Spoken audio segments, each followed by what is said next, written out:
What if I told you? An entire city didn't just prepare for a concert, but fell in love all over again. Because right now, Tokyo isn't just hosting a performance. It's breathing, glowing, and moving for one name. Park Jimin. The story begins at Tokyo Dome, a place where legends are made, where history doesn't just happen, it echoes. And on April 17 and 18, as BTS launches the overseas leg of the Arirang World Tour, this iconic venue transforms into something more than a stage. It becomes a destination, a reunion, a promise. But before Jimin even steps under those lights, Tokyo is already whispering his name. No, shouting it. You walk through Shinjuku Station, millions of footsteps, the rhythm of a city that never slows down. And then suddenly, it does. Because towering above the crowd, wrapping around the skyline like a living screen, is Cross Shinjuku Vision Tunnel. And there he is, Jimin. Every movement sharp yet fluid. Every expression soft yet powerful. A contradiction that somehow makes perfect sense. People stop, not because they plan to, but because they have to. Phones rise, eyes widen, and in that fleeting moment, strangers become connected by a single figure dancing across a screen. Then the wave carries you to Shibuya. The chaos, the lights, the iconic crossing. But something feels different, because this time, the noise has a center. And just steps away from Tsutaya Shibuya, where the BTS pop Arirang draws fans from everywhere, you see it again. Jimin, on screens, on banners, in reflections on glass buildings. It's like the city itself is trying to remember him, from every angle. Fans gather, not just to watch, but to feel together. Some laugh, some cry, some just stand still, holding on to a moment they know will pass too quickly. And then you drift into Shin Okubo, Tokyo's Koreatown. A place where cultures blend, where music crosses borders long before people do. At K-Vision, Jimin appears again, larger than life, yet somehow intimate. It feels personal, like he's not performing to the crowd, but for each person standing there.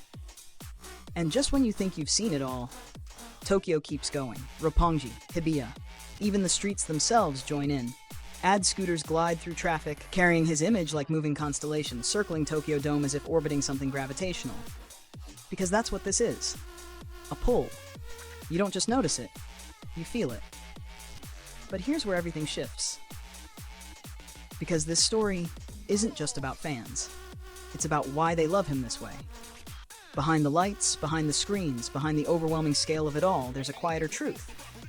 Jimin didn't just return as an idol. He returned as a creator. On BTS's album Arirang, there's a track that doesn't just play. It lingers. They Don't Know Bout Us. And for Jimin, this song wasn't given to him. He built it. Every lyric, every layer, every emotion stitched into the sound. Kim Namjoon said something that changed how fans heard the song forever. He called it Jimin's baby.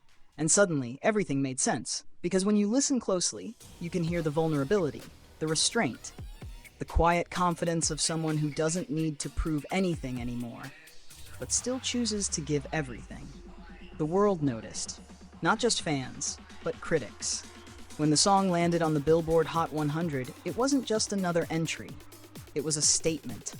And when it topped iTunes charts in 32 countries, different languages, different cultures, it proved something deeper. That emotion doesn't need translation.